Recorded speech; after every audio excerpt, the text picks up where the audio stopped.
James Brewer, JamesBrewer. And James, how old are you? 56, Okay. Mr. Brewer, where do you live? Eminence, Missouri. How long have you lived in Eminence? 56 years. Have you always lived here? Uh-huh.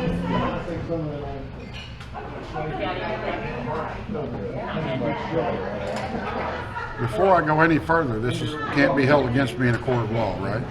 Very true. Very true. I guess it depends on what you're telling us. Okay, all right. How many generations of the Brewer family have been here in Shannon County?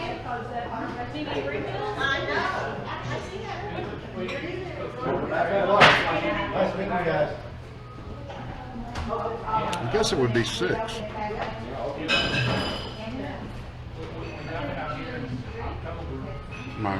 My great-grandmother, my grandmother, my dad, myself, my kids, and then my nephew's kids, so it'd be 6. Now, good. That's a lot of different. There's the ice company. Yeah, that's us, yeah. Yeah. How many different things do you guys have around in this area? How many businesses? Well, the ice company to begin with, and then my nephew has a construction / heavy equipment operation for dirt work and that type of thing. My brother has a farm, Chris, and that's pretty well it right there. What do you really like about living here? What keeps you here? Oh, probably the total environment, the whole experience, the people, the countryside. I mean, it'll all keep you here, and it's backwoods. It's not the city. Have you ever thought about leaving? Well, I have left before, but not permanently.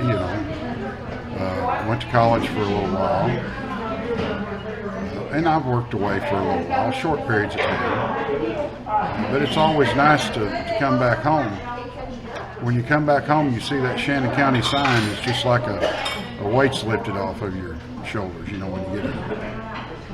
Tell me a little bit more about yourself. Who are you and what do you do? Well, I came back home. I lived in Winona and had a business for, I think, about 10 years. And then I came back home and helped my mom and dad with the ice plant. I think I've been there now about 22 years, something like that. And I just, I enjoy fishing and hunting and boating and UTV riding and that sort of thing. Enjoying the country. So what would you say is the best thing about living here? For myself,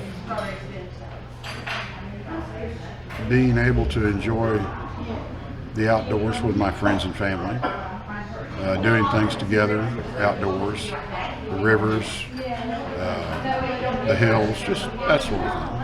Do you have any stories about you going out with your family and just having a good time like that? Any examples that are? Oh, there's lots of stories. I can't tell most of them.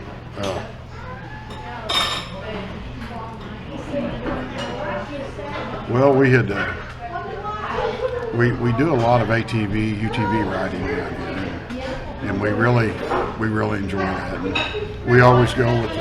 We have different groups that come from different areas that go with us, and we have a group here that goes, and we're always getting into mischief. And a buddy of mine, which me and him were always kind of at each other a little bit. We were all sitting there visiting, had a little break, between riding. And he was parked right behind me, and I wasn't paying attention, and he had hooked his side-by-side onto mine with his winch rope. And I took off and didn't realize it.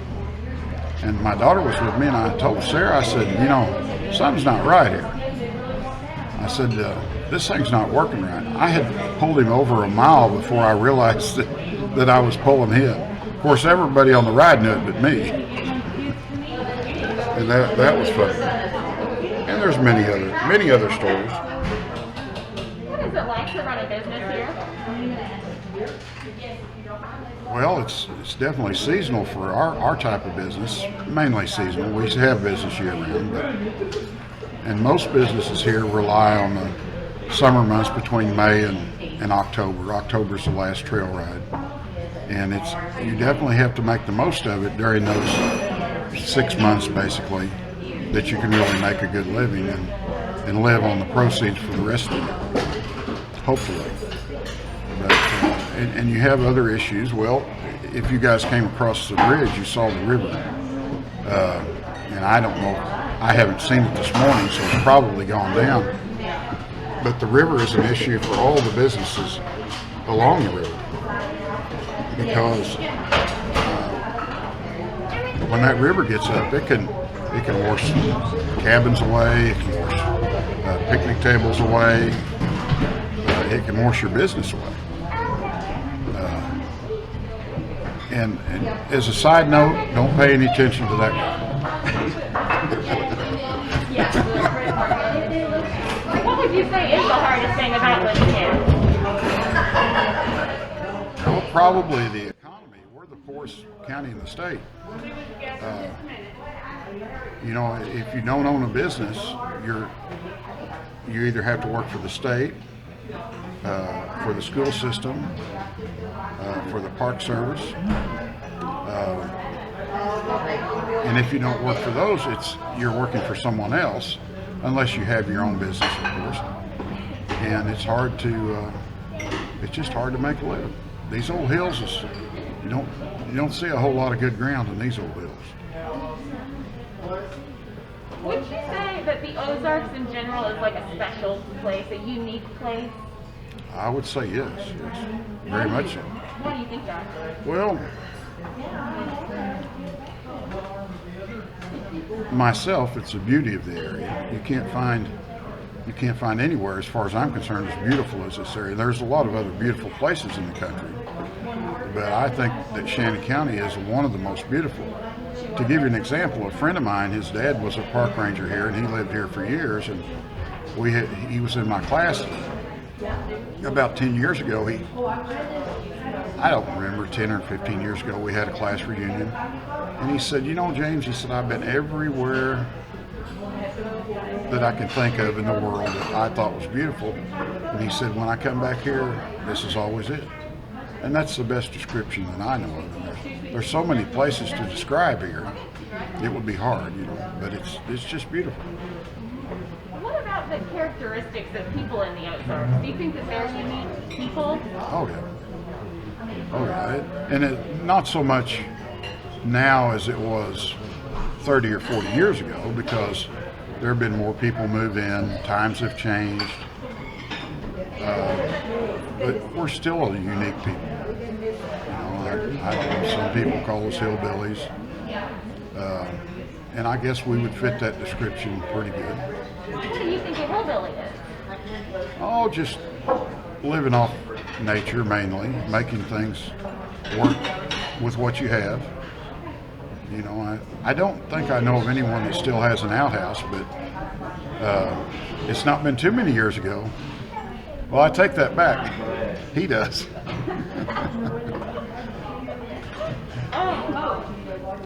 What are some characteristics that you think people from the Ozarks have? And do you think you have any of those characteristics? Well, I would like to think so. I think most of us are kind people, understanding and helpful.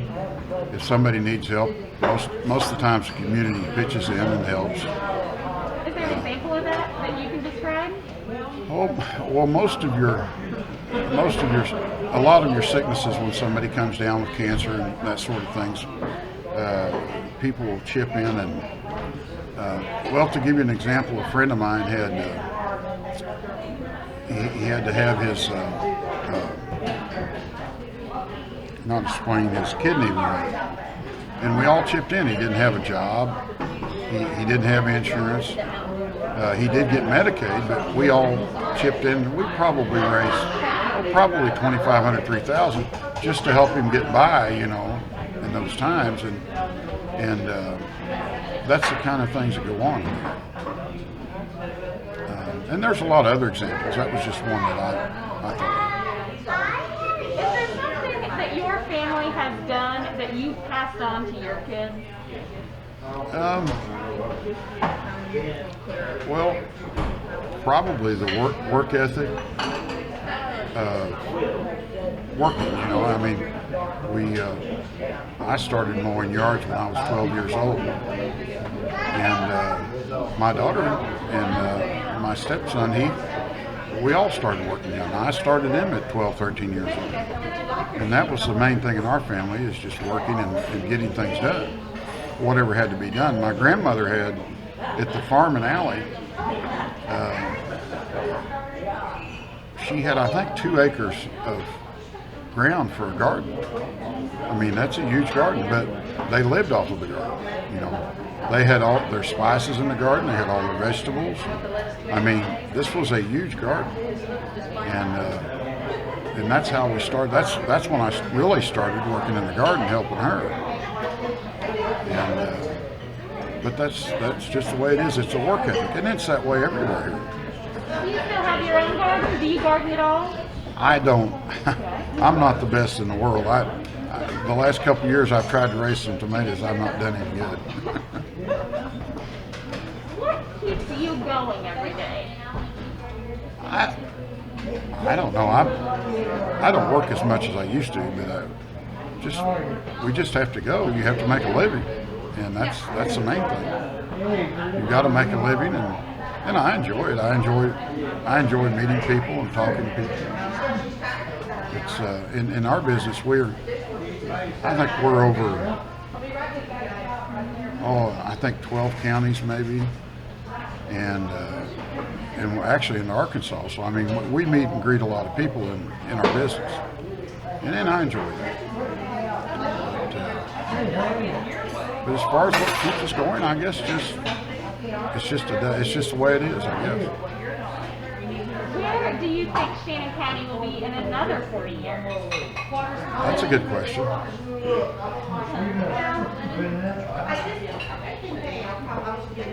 I hope not much different than today, but it's not going to be that way. We have people. Well, a good example. Some loggers have sold some properties in the area to some of these companies that split up the properties, and you can get online and buy these properties for put $300 down and so much a month.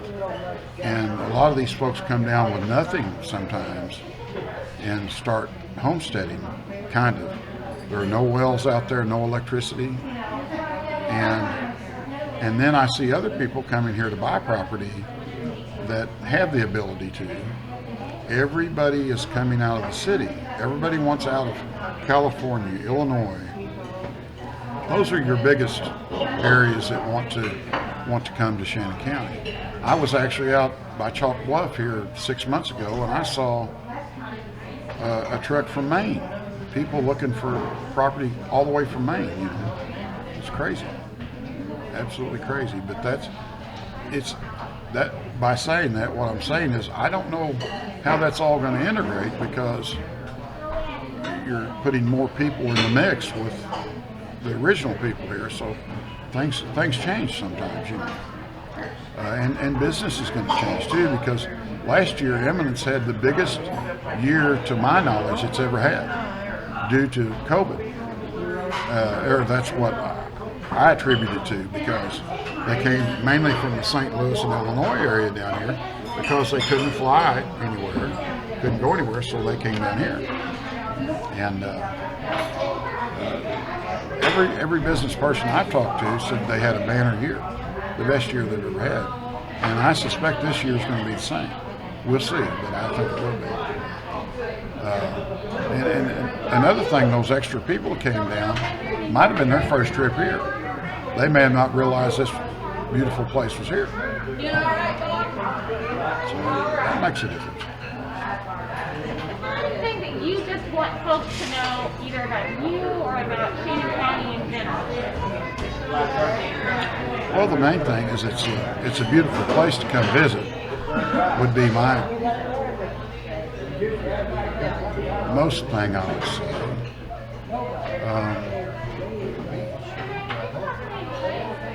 And don't try to change it. Leave it the way it is. You know? Why is that? Well, folks that come here a lot of times want to bring their own type of rules and regulations with them. And this is Shannon County. I would like to see things stay similar to what we have now, because if you turn it into a Springfield or a St. Louis type or a Branson type, Branson started the same way Eminence did. If you turn it into that type of place, I mean, it's just, you can go to Branson today and it's a great place, but it's definitely not the Branson of 30, 40, 50 years ago. And that's why I would like to keep it the way it is. You can, in the city, you have the homeowners associations within a group of people within the confines of their own boundaries, whatever you would call that, and they all adhere to their homeowners rules. To me, that goes too far. You ought to have common sense. You don't need those rules to live. Just my opinion. Do you guys have any questions? Okay, you're ready. So Jim is going to take your portrait, okay?